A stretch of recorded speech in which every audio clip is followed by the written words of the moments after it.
बिस्मिल्लाहिर्रहमानिर्रहीम। दोस्तों, आज हम आपको हज़रत शुएब अलैहिस्सलाम का वाक़या बयान करते हैं। हज़रत शुएब अलैहिस्सलाम को दो कौमों की तरफ रसूल बनाकर भेजा गया।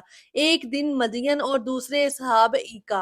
आप चूंकि मदियन कबीले से थे, इसलिए कुरान पाक में इरशाद हुआ और मदियन की बरादरी से शुएब अलैहिस्सलाम को भेजा। और असहाब ईका की जिक्र में अखूहम नहीं कहा। दोनों कौमों पर अजाब भी मुख्तलिफ किस्म के थे, जिसका जिक्र इंशाअल्लाह बाद में आएगा। अलबत्ता दोनों कौमों के लोग करीब करीब फासला पर रहने की वजह से और एक दूसरे के साथ रवाबत की वजह से एक जैसे अमल किया करते थे। इसलिए दोनों को हजरत शुएब अलैहिस्सलाम ने तबलीग जो है वो एक जैसी फरमाई। शुएब अलैहिस्सलाम मदियन को तबलीग करते हुए फरमाते हैं, और मदियन की तरफ इनकी बरादरी से शुएब अलैहिस्सलाम को भेजा। कहा, ए मेरी कौम, अल्लाह ताला की इबादत करो, इसके सिवा कोई तुम्हारा माबूद नहीं। बेशक तुम्हारे पास तुम्हारे रब की तरफ से रोशन दलील आई, तो नाप और तोल पूरी करो और लोगों को चीजें घटा कर ना दो, और जमीन में इंतजाम के बाद फिसाद ना फैलाओ। ये तुम्हारा भला है अगर ईमान लाओ। और हर रास्ते पर यूं ना बैठो कि राहगीरों को डराओ, और अल्लाह ताला की राह से इन्हें रोको जो इस पर ईमान लाए, और इसमें कुंजी चाहो। और याद करो, जब तुम थोड़े थे इसने तुम्हें बढ़ा दिया, और देखो फसादियों का क्या अंजाम हुआ। मदियन असल में हजरत इब्राहीम अलैहिस्सलाम के एक बेटे का नाम है। इसकी औलाद पर भी मदियन ही बोला जाता रहा, यानी एक कबीले का नाम मदियन हुआ, तो फिर इसी कबीले के लोगों ने एक शहर आबाद किया, इसका नाम भी मदियन रखा। हजरत शुएब अलैहिस्सलाम इस कबीले के फर्द थे। आप अलैहिस्सलाम का नसब यूं बयान किया गया है, शुएब बिन नोएब बिन मदियन बिन इब्राहीम खलीलुल्लाह अलैहिस्सलाम। इन आयत करीमा में जिक्र है कि शुएब अलैहिस्सलाम ने अपनी कौम को तीन चीजों का हुक्म दिया, और एक ये कि इनको अल्लाह ताला की इबादत का हुक्म दिया और गैरुल्लाह की इबादत से मना किया। तमाम अंबिया कराम की शरीयतों में ये कानून मोतबर रहा। शुएब अलैहिस्सलाम ने इसी कानून के मुताबिक अपनी कौम को कहा, ए मेरी कौम, अल्लाह ताला की इबादत करो, इसके बगैर तुम्हारा कोई मबूद नहीं। दूसरी बात ये थी कि आपने अपनी नबूवत का दावा किया और फरमाया, बेशक तुम्हारे पास रब की तरफ से रोशन दलील आई। यहाँ बीनता से मुराद मोजजा है। हर नबी को जो है मोजज़े मिला करते हैं। अगर इसके पास कोई मोजज़ा ना हो तो वो नबी नहीं होगा, बल्कि वो झूठा नबूवत का दावेदार होगा। इस आयत करीमा से ये वाज़ेह हुआ कि आप अलैहिस्सलाम को मोजज़ा हासिल था, जो आपकी सदाकत पर दिलालत करता था। अलबत्ता ये मोजज़ा क्या था, इसका जिक्र कुरान पाक और हदीस पाक में वाज़ेह तौर पर नहीं, अलबत्ता साहिब किशाफ से बयान किया है कि आप अलैहिस्सलाम ने मूसा अलैहिस्सलाम को असा दिया था, जिससे आपने जादूगरों का मुकाबला किया था और इनके बड़े बड़े सांपों को निगल लिया था। ये आपका मोजज़ा था। इस तरह आपने मूसा अलैहिस्सलाम को बताया था कि इनकी बकरियों के बच्चे स्याह सफेद रंग के होंगे। ऐसा ही हुआ। तीसरी बात जो आप अपनी कौम से की वो ये थी कि इन्हें बुराइयों से रोका। तमाम अंबिया कराम की आदत शरीफा रही है कि वो अपनी कौमों को बुराइयों से रोकते रहे, खसूसन सबसे बड़ी बुराई से रोकने में ज्यादा तवज्जो देते रहे, और इसी से इब्तिदा करते थे। आपने भी अपनी कौम को सबसे पहले ये कहा, नाप और तोल को पूरा करो। चूंकि शुएब अलैहिस्सलाम की कौम के लोग ताजिर थे, वो नाप तोल में कमी करते थे, इस तरह लोगों का माल नाजायज तरीके से हड़प करते थे। इस बुराई पर फितना फसाद मुर्तब होता था, इसलिए सबसे पहले इसी चीज की तरफ आपने तवज्जो फरमाई। नाप तोल को पूरा करने का हुक्म देने के बाद उमूमी तौर पर यह इरशाद फरमाया, और लोगों की चीजें घटा कर ना दो। ये इरशाद तमाम किस्म की बुराइयों से रोकने को शामिल है, यानी किसी का माल ना छीनो, गजब ना करो, चोरी ना करो, रिश्वत ना लो, डाका ना डालो, किसी तरह भी किसी हीला से भी लोगों का माल ना बटोरो। इसके बाद आप अलैहिस्सलाम ने फरमाया, और जमीन में इंतजाम के बाद फसाद ना फैलाओ। जमीन में फसाद फैलाना दीन और दुनिया को बर्बाद करना है। अल्लाह ताला ने अपने नबी भेज कर जब जमीन में इस्लाह पैदा कर दी, एक खास निजाम पर मुंतजिम कर दिया, तो अब बुराइयों के इर्तिकाब से इसमें फसाद ना फैलाओ। इसी तरह जब अल्लाह ताला ने तुम्हें कसीर माल और नेमतें अता करके जमीन में इंतजाम पैदा कर दिया, तो तुम इसमें हराम की आमेजिश करके फसाद क्यों फैलाते हो।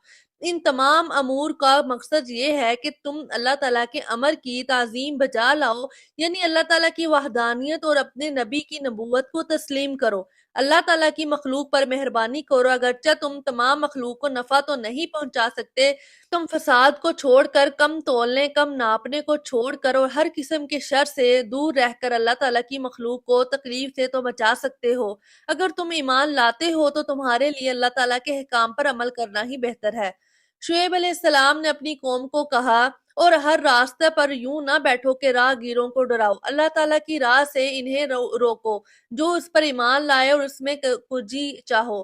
صراط کا ایک معنی یہاں راستہ لیا گیا ہے۔ شعیب علیہ السلام کی قوم کا یہ طریقہ تھا کہ وہ لوگ راستے پر بیٹھ جاتے اور شعیب علیہ السلام پر ایمان لانے والا جو شخص بھی وہاں سے گزرتا اسے ڈراتے اور دھمکاتے۔ دوسرا معنی دین کے طریقے، یعنی اب مطلب ہوگا کہ تم شیطان کے طریقے پر نہ چلو، کیونکہ اس نے کہا تھا میں ضرور برضرور ان کے راستے پر بیٹھوں گا۔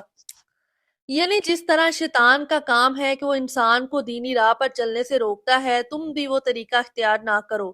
شعیب علیہ السلام کی قوم کے لوگ آپ پر ایمان لانے والوں کو 3 طریقے سے روکتے تھے۔ رب تعالیٰ نے انہیں 3 طریقوں سے منع کیا کہ ایسا نہ کرو۔ وہ کبھی ڈرا دھمکا کر لوگوں کو سیدھی راہ سے برگزشتہ کرتے اور کبھی ویسے ہی ان کو باتون میں لگا کر نیکی کے کام سے روکنے کی کوشش کرتے، اور کبھی دین میں اپنی حماقت کی وجہ سے اعتراض کرتے اور ان میں نقص نکالنے کی کوشش کرتے۔ اس کے بعد اللہ تعالیٰ نے اپنے نبی کے ذریعے انہیں اپنی نعمت یاد دلائی اور کہا، اور یاد کرو جب تم تھوڑے تھے اس نے تمہیں بڑھایا۔ یعنی جب اللہ تعالیٰ کے تم پر کثیر انعامات ہیں تو تمہیں چاہیے کہ تم اللہ تعالیٰ کی اطاعت کرو، اس کی عبادت کرو، اس کی نافرمانی سے دور رہو۔ تم تعداد میں تھوڑے تھے اور اللہ نے تمہیں بڑھا دیا، یعنی اب تم تعداد میں بہت زیادہ ہو، یہ اس کا تم پر احسان عظیم ہے۔ تم غریب تھے، تمہارے پاس مال و دولت نہیں تھی، اللہ تعالیٰ نے تمہارے مال و دولت کو بڑھا دیا۔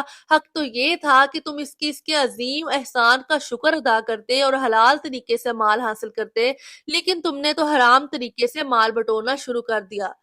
تم کمزور تھے، اس نے تمہیں طاقتور بنا دیا۔ جس کی طاقت کم نہ ہو وہ خواہ کتنی ہی تعداد میں کیوں نہ ہو، وہ قلیل ہی نظر آتے ہیں۔ ان کو کسی قسم کا رعب اور دبدبہ حاصل نہیں ہوتا، لیکن جنہیں اللہ تعالیٰ طاقت دے دے وہ کثیر تعداد والوں پر بھاری ہونے کی وجہ کثیر ہوتے ہیں۔ پھر آپ نے اپنی قوم کو عبرت حاصل کرنے کا سبق دیتے ہوئے ارشاد فرمایا، یعنی تم سے پہلے جو سرکش اور ظالم اللہ تعالیٰ کے نافرمان ہوئے، انہیں سوائے ذلت اور رسوائی اور عذاب الہی کے کچھ حاصل نہ ہوا۔ اگر تم بھی اس حال پر رہے تو تمہارا ابھی یہی انجام ہوگا۔ حلال مال میں بھی بلائی ہے۔ حضرت شعیب علیہ السلام نے جب اپنی قوم کو لوگوں کو چیزیں کٹا کر دینے اور زمین میں فساد پھیلانے سے منع کیا تو ساتھ ہی رزق حلال پر اکتفا کرنے کی ترغیب بھی دی۔ ارشاد فرمایا، اللہ کا دیا جو بچ رہے وہ تمہارے لیے بہتر ہے اگر تمہیں یقین ہو، اور میں کوئی تم پر نگہبان نہیں۔ آپ کے ارشاد کا یہ مقصد تھا کہ اگر تم نے ناپ تول میں کمی نہ کی، لوگوں کو ان کے حقوق پورے کر کے دیے اور کسی کے مال میں کمی نہ کی، تو جو مال تمہارے پاس بچ رہے گا اس میں اللہ تعالیٰ خیر و برکت عطا فرمائے گا اور رزق کا دروازہ کھول دے گا، اور رب کی اطاعت میں جو عظیم ثواب حاصل ہونا ہے وہ دنیا کے مال سے قدر و منزلت کے لحاظ پر عظیم درجہ رکھے گا۔ یہ بات سمجھ سے ہی آ سکتی ہے جسے ایمان اور یقین حاصل ہو کہ موت بھی آنی ہو اور اس جہاں کے بغیر ایک اور جہاں بھی ہے جہاں حساب کتاب ہونا ہے اور ثواب و عذاب بھی حاصل ہونا ہے۔ یقین کامل ہو تو پھر ہی انسان برائیوں سے اجتناب کر سکتا ہے۔ اور آپ علیہ السلام نے فرمایا کہ میرا کام صرف تمہیں بھلائی کی نصیحت کرنا ہے، میں تمہیں برائیوں کے ارتکاب سے منع کرنے کی طاقت نہیں رکھتا۔ نیز اگر تم نے برے اعمال نہ چھوڑے اور ان کی نحوست سے تمہاری نعمتوں کا زوال ہو گیا اور مال و دولت برباد ہو گیا تو میں تمہیں نہیں بچا سکوں گا۔ حضرت شعیب علیہ السلام نے قوم کا بطور طنز جواب یہ میں بولا کہ بولے، اے شعیب، کیا تمہاری نماز تمہیں یہ حکم دیتی ہے کہ ہم اپنے باپ دادا کے خداؤں کو چھوڑ دیں یا اپنے مال میں جو چاہے کریں؟ ہاں جی، تم بڑے عقل مند نیک چلن ہو۔ شعیب علیہ السلام نے قوم کو اللہ تعالیٰ کی وحدانیت پر ایمان لانے اور اس کے بغیر کسی کی عبادت نہ کرنے کا حکم دیا تو قوم نے کہا کہ ہم تو اپنے باپ دادا کے طریقوں کو نہیں چھوڑ سکتے اور کئی معبودوں کی عبادت کرتے تھے، ہم بھی یہی کریں گے۔ اور آپ علیہ السلام نے قوم کو کم تولنے اور کم ناپنے سے منع کیا اور کہا کہ لوگوں کو چیزیں گھٹا کر نہ دو، تو وہ کہنے कहने लगे कि हम तो माल जमा करना चाहते हैं, माल जमा करके मुख्तलिफ हथकंडे हैं, हम जिस तरह जमा करने का इरादा रखते हैं इसके खिलाफ कोई कदम उठाने के लिए तैयार नहीं। तंज इन्होंने कहा कि तुम बड़े नमाजी और ईमानदार और दीनदार बने बैठे हो, ये तुम्हारी नमाजें तुम्हें कहती हैं कि तुम हमें अपने बाप दादा के दीन से फेर दो और हमें माल ना जमा करने दो। हाँ जी, तुम बड़े अक्लमंद और नेक चलन समझते हो अपने आप को, हम तो तुम्हें बेवकूफ समझते हैं, हम तुम्हारी बातों में कैसे आए। आपने कहा मैं कहता हूँ वही करता हूँ। कहा ऐ मेरी कौम भला बताओ, अगर मैं अपने रब की तरफ से रोशन दलील पर हूँ और इसने मुझे अपने पास से अच्छी रोजी दी है और मैं नहीं चाहता हूँ कि जिस बात से तुम्हें मना करता हूँ आप इसके खिलाफ करने लगो। मैं तो जहां तक बने संवरना चाहता हूँ मेरी तौफीक अल्लाह ताला ही की तरफ से है, मैंने इसी की तरफ भरोसा किया है और उसी की तरफ रुजू करता हूँ। आप अलैहिस्सलाम ने फरमाया कि अल्लाह ताला ने मुझे इल्म, हिदायत, दीन और नबूवत अता की है और मुझे रिज़्क़ हलाल बहुत ज़्यादा अता किया है। याद रहे हज़रत शुएब अलैहिस्सलाम बहुत मालदार थे। जब अल्लाह ताला ने मुझे सआदात रूहानिया यानी नबूवत, मौजज़ात और सआदात जिस्मानिया यानी माल और रिज़्क़ हलाल अता किया है, तो ये कैसे हो सकता है कि मैं इतने अज़ीम इनामात के होते हुए अल्लाह ताला की वही और उसके अम्र और नहीं नवाही में ख़यानत करूँ। ख़्याल रहे कि ये एक मतलब ये भी है कि इन्होंने आपके हौसला और अक्लमंदी का एतराफ़ करते हुए कहा कि तुम तो हौसलामंद और अक्लमंद हो, फिर भी हमें अपने आबा व अजदाद के दीन से क्यों रोकते हो? तो आप अलैहिस्सलाम ने फरमाया कि जब तुम मेरी अक्लमंदी के मुअतरफ़ हो तो समझ लो कि मैं तुम्हें बेहतर राह पर चलाना चाहता हूँ और खुद भी इस पर कायम हूँ। ऐसा नहीं हो सकता कि मैं तुम्हें तो बुरे अमाल से मना करूँ और खुद उन पर अमल करूँ। मुझे अल्लाह ताला पर भरोसा हासिल है और मुझे इसी की तरफ रुजू करना है।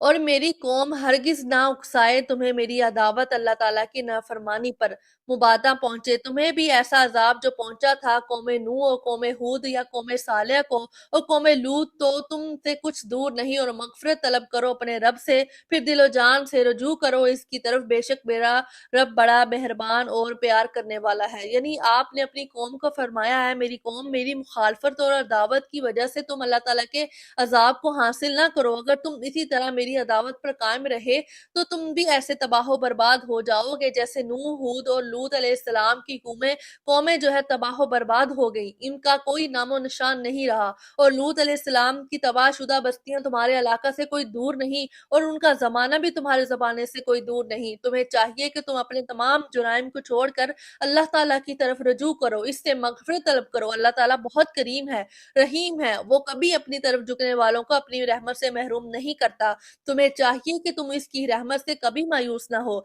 कौम ने जवाबात दिए कि शुएब अलैहिस्सलाम ने कौम को राह हक की तबलीग फरमाई, इन्हें अजाब से बचने और अल्लाह ताला की रहमत हासिल करने की तरगीब दी, लेकिन कौम ने आपको धमकियां देना शुरू कर दी। इन्होंने कहा कि ऐ शुएब, हमारी समझ में नहीं आती तुम्हारी बहुत सी बातें और बेशक हम तुम्हें अपने में बहुत कमजोर देखते हैं, और अगर तुम्हारा कुम्बा ना होता हमने तुम्हें पथराव करा दिया होता और हमारी निगाह में तुम्हारी कुछ इज्जत नहीं। हजरत शुएब अलैहिस्सलाम ने उनके साथ इनकी जुबान में कलाम फरमा रहे थे, लेकिन वो फिर भी कहने लगे कि हमें तुम्हारी बातें समझ नहीं आती, क्योंकि वो आपकी बातों से बहुत ज्यादा नफरत करने की वजह से तवज्जो ही नहीं देते थे। गोया कि इनके कानों पर पर्दे छाए हुए थे और जो सुन लेते वो भी आपकी बातों को हकीर समझकर ठुकरा देते थे। गोया कि उनका सुनना और ना सुनना बराबर होता, और आपने इन्हें तौहीद, नबूवत और क़यामत पर ईमान लाने और जुल्म और लूट कसूट के छोड़ने पर जिन दलाइल से कायल करने की कोशिश की, इन्होंने कहा हमारे नजदीक इन दलाइल की कोई हैसियत नहीं, हमें कोई ये दलाइल सुना ही नहीं देते। कौम ने आपको कहा कि तुम हमारी ही कबीला से हो, तुम्हारा खानदान हमारे नजदीक इज्जत और एहतराम वाला है, अगरचा तुम्हारी इज्जत हमारे नजदीक कुछ नहीं और ना ही कोई तुम इतने बहादुर हो। हम सिर्फ तुम्हें तुम्हारे खानदान की वजह से छोड़ रहे हैं, वरना हम तुम पर पथराव करके तुम्हें हलाक कर डालते। कौम की हमाकत पर तो अज्जब। आप अलैहिस्सलाम ने कहा है मेरी कौम, क्या तुम पर मेरे कुंबे का दबाव अल्लाह से ज्यादा और इसे तुमने अपनी पीठ के पीछे डाल रखा है? बेशक जो तुम करते हो मेरे नजदीक रब की कुदरत में है। آپ علیہ السلام نے اپنی قوم کو حماقت پر تعجب کرتے ہوئے فرمایا کہ تم میرے خاندان کی عزت کرتے ہو، ان کی وجہ سے مجھے ہلاک نہیں کرتے اور اللہ تعالیٰ کے احکام کو پس پشت ڈال رہے ہو، اس کی تابع داری نہیں کرتے، حالانکہ حق یہ تھا کہ تم نے اگر میری حفاظت کرنی ہی تھی تو مجھے اللہ تعالیٰ کا نبی سمجھ کر میری حفاظت کرتے، اس سے تمہیں رب کی خوشندی حاصل ہوتی۔ مجھے دھمکیاں دینے والوں، یہ بھی خیال کرو کہ میرا رب تمہارے تمام اعمال سے باخبر ہے، تم کبھی اس کے احاطہ قدرت سے بچ نہیں سکتے۔ متکبر سرداروں نے کہا، آپ کی قوم کے متکبر سردار بولے، اے شعیب، قسم ہے کہ تمہیں اور تمہارے ساتھ والے مسلمانوں کو اپنی بستی سے نکال دیں گے یا تم ہمارے دین میں آ جاؤ۔ آپ کی قوم کے رئیس سردار لوگ جو بڑے بڑے متکبر تھے، آپ علیہ السلام کو دھمکیاں دینے لگے کہ تم ہمارے دین میں آ جاؤ اور تمہارے ساتھ جو مسلمان ہیں وہ بھی ہمارے دین میں آ جائیں، اگر تم نے ہمارے دین کو قبول نہ کیا تو ہم تمہیں اپنی بستی سے نکال دیں گے۔ نبی دھمکیوں سے نہیں ڈرتے، کہا کیا اگرچہ ہم بیزار ہیں، ضرور ہم اللہ تعالیٰ پر جھوٹ باندھیں گے اگر تمہارے دین میں آ جائیں، بعد اس کے کہ اللہ تعالیٰ نے ہمیں اس سے بچایا ہے۔ آپ علیہ السلام نے اپنی قوم کی دھمکیوں کی پرواہ نہ کرتے ہوئے دو ٹوک الفاظ میں جواب دیا، کیا ہم اس دین میں آ جائیں جس سے ہم بیزار ہیں، جو ہمیں ناپسند ہے؟ یہ کبھی نہیں ہو سکتا۔ اللہ تعالیٰ کا عظیم احسان ہے ہم پر جس نے ہمیں تمہارے باطل دین سے محفوظ رکھا ہوا ہے۔ اگر تمہارے کہنے پر ہم اس دین میں آ جائیں تو یہ اللہ تعالیٰ پر افطرا یعنی کہ جھوٹ باندھنا لازم آئے گا۔ کیا تم یہ خیال کرتے ہو کہ اللہ تعالیٰ کا نبی اور اس پر ایمان لانے والے اللہ تعالیٰ پر جھوٹ باندھ سکتے ہیں؟ یہ تصور کرنا بھی ناممکن ہے، یہ خیال بھی محال ہے۔ فیصلہ کن بات، یعنی آپ نے اپنی قوم کو کہا کہ تم اپنی طاقت کے مطابق جو چاہو کر لو، مجھے اگر تکلیف پہنچا سکتے ہو تو پہنچا لو، لیکن یہ بھی خیال کر لو میں بھی کوئی بے سہارا نہیں، میرا بھی کوئی ہے، مجھے بھی اس نے بڑے قدرتوں سے نوازا ہے، بس اب تم اپنا کام کرو، میں اپنا کام کرتا ہوں۔ قوم نے کہا، پھر کیا ہوگا؟ آپ نے فرمایا، کچھ دیر تو نہیں، تمہیں عنقریب بھی پتہ چل جائے گا کہ رسوا کرنے والا عذاب کس پر آتا ہے اور جھوٹا کون ہے۔ وہ قومیں جنہوں نے انبیاء کرام کی تکذیب کی، اللہ تعالیٰ کے احکام تسلیم نہیں کیے، ان کے لیے رب نے یہی فیصلہ فرمایا کہ ان کو تباہ و برباد کر دیا جائے۔ اب تمہارے لیے بھی فیصلہ کی گھڑی آنا ہی چاہتی ہے، تم بھی انتظار کرو اور میں بھی تمہارے ساتھ انتظار کرتا ہوں، سب کچھ واضح ہو جائے گا۔ اللہ تعالیٰ کے عذاب کا آنا اور مدین کی تباہی۔ اور جب ہمارا حکم آیا، ہم نے شعیب علیہ السلام اور اس کے ساتھ مسلمانوں کو اپنی رحمت فرما کر بچا لیا اور ظالموں کو گرجدار آواز نے آ لیا، تو صبح اپنے گھروں میں گھٹنوں کے بل پڑے رہ گئے، گویا کبھی وہاں بسے ہی نہ تھے، اور دور رہو مدین جیسے دور ہوئے سمود۔